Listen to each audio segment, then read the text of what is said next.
2026년 현재 전 세계 에너지 시장에서 조용하지만 거대한 지각 변동이 일어나고 있습니다. 그 중심에는 AI가 있고 AI 뒤에는 반드시 전기가 있습니다. 인공지능을 구동하는 데이터 센터는 그냥 큰 서버실이 아닙니다. 최첨단 AI 모델을 학습시키고 실시간으로 서비스하는 데이터 센터 하나가 소도시 전체 전력 소비와 맞먹는 에너지를 필요로 합니다. 미국의 AI 인프라 투자 프로젝트 스타게이트는 오픈 AI, 오라클, 소프트뱅크가 5천억 달러를 투입하는 역대 최대 규모의 컴퓨팅 인프라 사업입니다. 목표는 2029년까지 10기가와트 규모의 컴퓨팅 용량을 미국 전역에 구축하는 것인데 10기가와트는 웬만한 소형 국가 하나가 쓰는 전력과 맞먹는 규모입니다. 문제는 전기가 부족하다는 겁니다. 일론 머스크는 다보스 포럼에서 이렇게 경고했습니다. 2026년 하반기에는 AI 칩이 있어도 전력이 없어서 구동하지 못하는 퍼펙트 스톰이 올 것이다. 이건 단순한 경고가 아닙니다. 전력 확보 자체가 AI 경쟁력을 결정하는 시대가 왔다는 선언입니다. 미국 데이터 센터 시장 조사기관 JLL에 따르면 북미 전역에서 가동 중인 데이터 센터 전력 용량은 39기가와트이며 추가로 35기가와트가 건설 중입니다. 그런데 전력망 연결까지 4년 이상 걸리는 경우도 있고 전력 변압기 수급도 최대 3년씩 밀리는 상황입니다. AI 기업들은 이제 전기를 기다리는 게 아니라 직접 만드는 방향으로 움직이고 있습니다. 이것이 이 영상의 핵심입니다. 전력이 부족하면 AI가 멈춥니다. AI가 멈추면 수십조 원의 인프라 투자가 멈춥니다. 그래서 지금 빅테크 기업들이 전력 확보에 사활을 걸고 있는 겁니다. 실제로 구글은 미네소타의 300메가와트 30기가와트 아워 규모의 철 공기 배터리 시스템을 세계 최대 규모로 배치하기로 했고 마이크로소프트와 아마존 등 주요 클라우드 기업들도 2026년 한 해에만 7,100억 달러 규모의 설비 투자, 캐펙스를 계획하고 있습니다. 이 돈의 상당 부분이 전력 인프라로 흘러갑니다. 그 과정에서 태양광은 단순한 친환경 에너지가 아니라 AI 시대의 핵심 인프라로 그 위상이 완전히 바뀌고 있습니다. IEA의 전력 2026 보고서는 2025년 기준 태양광 발전량이 처음으로 석탄 발전량을 추월했다고 밝혔습니다. 재생에너지와 원자력 등 저탄소 전원이 2030년에는 전 세계 전력 생산의 절반을 담당할 것이라는 전망도 나옵니다. 태양광의 시대는 이미 시작되었습니다. 여러분, 왜 오픈 AI가 텍사스를 골랐을까요? 단순히 땅이 넓어서? 법인세가 낮아서? 그것도 맞지만 진짜 핵심 이유는 전력입니다. 양사는 각각 5억 달러씩 총 10억 달러를 SB에너지에 투자합니다. 이 데이터 센터는 처음부터 태양광 발전과 배터리 저장 장치로 전력을 공급받는 구조로 설계되었습니다. 그리고 이미 어빌린에 있는 첫 번째 스타게이트 시설은 현재 실제로 AI 시스템을 학습시키고 서비스 중이며 나머지 건물들도 2026년 중반까지 완공될 예정입니다. 텍사스가 AI 기업들을 강력하게 끌어당기는 이유는 세 가지로 정리할 수 있습니다. 첫째, 미국에서 전력을 가장 빠르게 늘릴 수 있는 곳입니다. 텍사스는 ERCOT라는 독자적인 전력망을 운영하고 있어 연방 규제에서 상대적으로 자유롭습니다. 풍력, 태양광, 천연가스가 모두 풍부하게 갖춰져 있어 에너지를 빠르게 다변화할 수 있는 구조입니다. JLL 분석에 따르면 텍사스에서만 현재 6.5기가와트의 데이터 센터가 건설 중이며 2030년까지 버지니아를 제치고 세계 최대 데이터 센터 시장이 될 가능성이 높습니다. 둘째, 태양광이 압도적으로 빠르고 저렴합니다.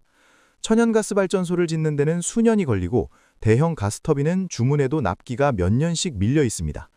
반면 태양광은 설치 속도가 빠르고 연료비가 없으니 운영 비용이 낮습니다. 텍사스의 ERCOT 내 태양광 설비는 최근 4년간 200% 이상 증가했고 현재 877개 이상의 태양광 프로젝트가 개발 중에 있습니다. 태양광은 연료 가격 변동에도 무관합니다. 한번 설치하면 20년 이상 안정적인 발전이 가능하다는 점도 장기 운영이 중요한 데이터 센터에 적합합니다. 셋째, 전력을 자체 조달하는 셀프 파워 전략이 가능합니다. AI 기업들은 이제 공용 전력망에만 의존하지 않습니다. 데이터 센터 옆에 태양광 발전소와 배터리를 직접 짓고 사설 송전선으로 연결하는 프라이빗 와이어 방식을 씁니다. 이 방식은 공공전력망의 복잡한 연결 신청 절차를 완전히 건너뛸 수 있어 시간을 획기적으로 단축시킵니다. 수년씩 기다려야 하는 전력망 연결 지연 문제를 사실상 우회하는 방법입니다. 물론 태양광만으로는 24시간 안정적인 전력 공급이 어렵습니다. 밤이나 흐린 날은 발전이 되지 않으니까요. 그래서 배터리 저장 장치와 천연가스를 병행합니다. 웨스트 텍사스에 건설 중인 GW 렌치 데이터 센터는 8,000에이커의 천연가스 플랜트와 태양광을 함께 배치했습니다. 시카고 전체 전력 소비를 웃도는 수준의 에너지를 이 단지에서 자체 생산하겠다는 계획입니다. 장기적으로는 소형 모듈 원자로와 탄소 포집 기술도 에너지 믹스에 포함될 전망입니다. 핵심 결론은 이것입니다. AI 데이터 센터가 늘어날수록 태양광 수요는 필연적으로 따라서 늘어납니다. 이 연결고리가 앞으로의 투자 기회를 만드는 구조입니다. 태양광은 이제 환경 이야기가 아닙니다. AI 시대의 필수 인프라입니다. 한 가지 더 짚고 가겠습니다. 이 흐름은 미국에만 국한된 이야기가 아닙니다. 한국 정부도 2030년까지 태양광 발전 용량을 100기가와트로 확대하겠다는 목표를 세웠습니다. 2026년 재생에너지 보급 예산을 6천억 원으로 전년 대비 약 99% 증가시켰습니다. 문제는 이 100기가와트를 채우는 과정에서 국산 패널이 아닌 중국산이 대부분을 차지할 수 있다는 점입니다.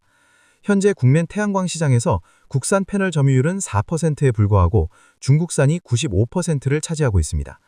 재생에너지를 늘릴수록 중국 의존도가 깊어지는 역설적인 상황입니다. 그래서 국산 태양광 제조 경쟁력 회복이 단순히 산업 문제가 아니라 에너지 안보 문제로 부상하고 있습니다. 지금까지 AI와 전력, 텍사스와 태양광의 연결 구조를 살펴봤습니다. 이제 투자 이야기를 해야 합니다.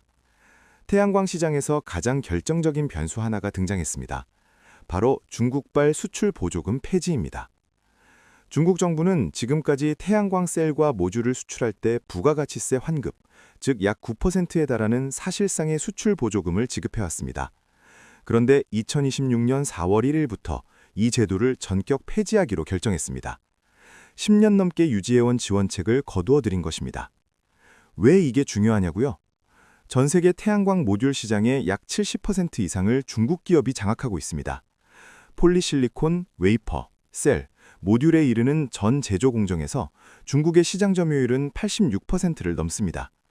중국산 패널이 미국산, 한국산보다 30에서 50% 저렴했던 이유 중 핵심이 바로 이 보조금 구조였습니다. 보조금이 사라지면 중국산 모듈 가격은 약 20% 가까이 오를 수밖에 없고, 이 발표 직후 실제로 모듈 가격이 급등하고 관련 주식들이 크게 반응했습니다. 여기에 미국의 규제가 겹칩니다. 미국은 이미 중국산 태양광 셀과 모듈에 50%에 달하는 고율 관세를 부과하고 있습니다. 위구르강 강제노동 방지법인 UFLPA를 근거로 통관 검증도 대폭 강화했고, PFEUE 규제도 2026년부터 본격화됩니다. 중국 기업들이 동남아를 경유해 우회 수출하던 태국, 베트남, 캄보디아, 말레이시아 경유 패널에 대한 관세 면제도 종료되었습니다. 사실상 모든 우회 경로가 막힌 셈입니다. IRA, 인플레이션 감축법도 결정적인 역할을 합니다. 2030년까지 준공되는 미국 유틸리티급 태양광 설비는 투자세액 공제를 받으려면 반드시 비중국산 부품을 써야 합니다. 중국산 부품을 쓰는 순간 세금 혜택 자체를 받을 수 없습니다.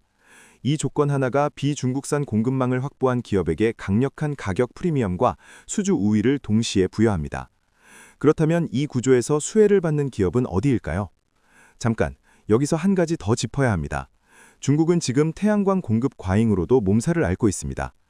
블룸버그 NEF에 따르면 2024년 말 기준 글로벌 태양광 패널 생산 능력은 이미 2035년 예상 수요를 초과했습니다. 공급이 수요를 10년치 이상 앞질러버린 겁니다. 중국 주요 태양광 기업 7개사는 2024년 결산에서 합계 270억 위안, 우리 돈으로 약 5조 2천억 원의 적자를 기록했습니다. 아이러니하게도 중국이 만들어낸 공급 과잉이 이제 중국 기업 스스로를 옥죄고 있는 형국입니다. VAT 환급 폐지와 자국 내 생산 기준 강화는 그 결과물입니다. 가장 자주 언급되는 국내 기업이 한화솔루션과 OCI 홀딩스입니다. 한화솔루션은 미국 조지아주의 솔라 허브를 구축 중입니다. 인곳, 웨이퍼, 셀, 모듈로 이어지는 완전 수직 계열화 생산단지로 글로벌 기업 중 이런 풀 밸류체인 구축은 한화솔루션이 유일합니다. 2026년 9기가와트 출하량 목표가 가시권에 들어왔고 2025년 겪었던 통관 지연 악재는 대부분 해소된 것으로 증권가는 보고 있습니다. 2026년 하반기부터는 IRA 보조금 현금 수령이 본격화되면서 실적 턴어라운드가 기대됩니다. OCI 홀딩스는 말레이시아와 베트남을 거점으로 비중국 폴리실리콘 전략을 구사합니다. 미국이 중국산 폴리실리콘 공급망을 배제하는 방향으로 강하게 움직이면서 비중국산 폴리실리콘을 공급할 수 있는 OCI의 경쟁력이 높아지고 있습니다. 삼성증권은 OCI 홀딩스의 수익성이 두드러지게 개선될 것으로 전망합니다. 미국 주식에서는 퍼스트솔라가 미국 내 태양광 모듈 현지 생산 기업으로 IRA 정책 수혜를 직접 받는 대표 종목으로 꼽힙니다. 인페이지 에너리는 태양광 인버터와 배터리 솔루션 분야의 선두주자로 2026년 1분기 매출 가이던스를 시장 예상치를 크게 웃도는 수준으로 제시하며 주목받고 있습니다.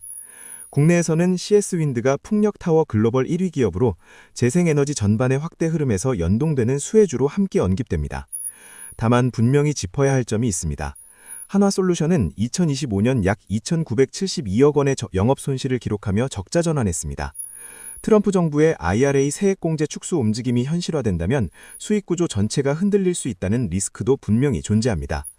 OCI 역시 정책 변화 우려로 미국 내 일부 투자 계획을 연기한 전례가 있습니다.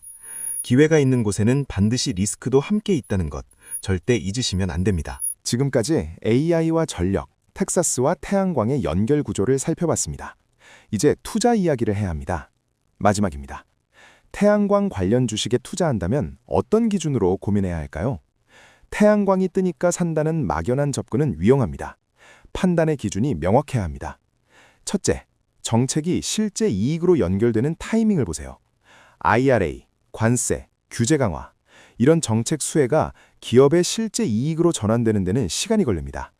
지금 주가에 기대감이 반영되어 있다면 실제 실적이 그 기대를 뒷받침해야 주가가 유지됩니다. 기대가 실적보다 먼저 달리면 실망 매물이 나옵니다.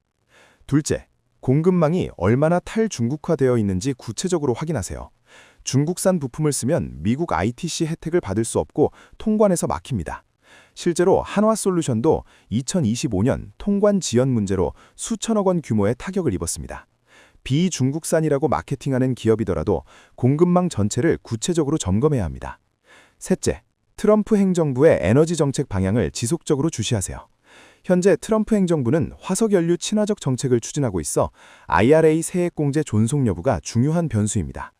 그러나 IRA 혜택을 받는 시설들이 공화당 지역구에도 집중되어 있어 전면 폐지는 현실적으로 쉽지 않다는 시각도 있습니다. 어느 쪽이든 정책 뉴스에 민감하게 반응하는 섹터라는 사실을 항상 인식하고 있어야 합니다. 넷째, 태양광 모듈 가격의 방향을 수급과 함께 봐야 합니다. 지금은 중국의 VAT 환급 폐지와 미국의 규제 강화로 모듈 가격이 반등하는 흐름입니다. 그러나 글로벌 태양광 설치 수요 자체는 2026년 약 700기가와트 수준에서 정체될 것이라는 전망도 있습니다. 공급이 줄어도 수요가 함께 정체라면 가격 상승에는 한계가 생깁니다. 수급 전체를 함께 봐야 합니다. 다섯째, 단기 테마와 장기 성장을 반드시 구분하세요. 태양광은 분명히 장기 성장 섹터입니다. IEA 보고서에 따르면 2025년에 태양광 발전량이 처음으로 석탄 발전량을 추월했고 향후 10년간 글로벌 전력 수요는 연평균 3.5% 성장을 전망입니다. 하지만 단기적으로는 뉴스 하나에 주가가 크게 요동칩니다. 지금 태양광 주식이 오른다고 무작정 따라 들어가는 것은 테마 추종이고 기업의 실적과 경쟁 우위를 보고 장기 관점으로 접근하는 것이 진짜 투자입니다. 이 두 가지를 스스로 명확히 구분하셔야 합니다. 태양광은 이제 단독 섹터가 아닙니다. AI, 데이터 센터, 전력망, 배터리, 반도체까지 모두 연결되어 있습니다. 한 섹터가 올라갈 때 다른 섹터로 자금이 이동하는 섹터 로테이션도 일어납니다. 지금 삼성전자와 SK하이닉스에서 빠져나온 기관 자금이 에너지 섹터로 이동하는 흐름이 실제로 포착되고 있습니다. AI가 반도체를 필요로 하고 반도체를 가동하려면 전기가 필요하고 그 전기를 만들기 위해 태양광이 필요합니다. 이 세 가지는 하나의 연결된 산업사슬입니다. 포트폴리오를 설계할 때 이 전체 흐름을 함께 보는 시각이 2026년 투자의 핵심입니다. AI가 전기를 먹고 전기는 태양에서 옵니다. 그 중간에 있는 기업들 중에서 진짜 경쟁력 있는 곳이 어디인지 그것이 지금 여러분이 고민해야 할 질문입니다. 마지막으로 여러분께 드리는 말. 이 흐름 아직 모르는 분들이 훨씬 많습니다. 지금 이 정보 하나가 몇 달 뒤 여러분의 판단을 바꿀 수 있습니다. 이 영상이 도움이 되셨다면 구독과 좋아요 꼭 눌러주세요. 클릭 하나가 이 채널을 계속 이어가는 힘이 됩니다. 그리고 댓글로 여러분이 주목하는 태양광 수혜주나 AI 전력 관련 종목을 남겨주세요. 다음 영상에서 여러분의 의견을 모아 함께 분석해드리겠습니다. 다음 영상 주제는 AI 전력 대란이 오면 그 다음으로 뜰 섹터는 어디인가? 입니다. 지금 바로 알림 설정까지 해두세요. 안 보면 손해입니다. 이 컨텐츠는 투자 권유가 아닌 정보 제공을 목적으로 합니다. 투자의 판단과 책임은 본인에게 있습니다.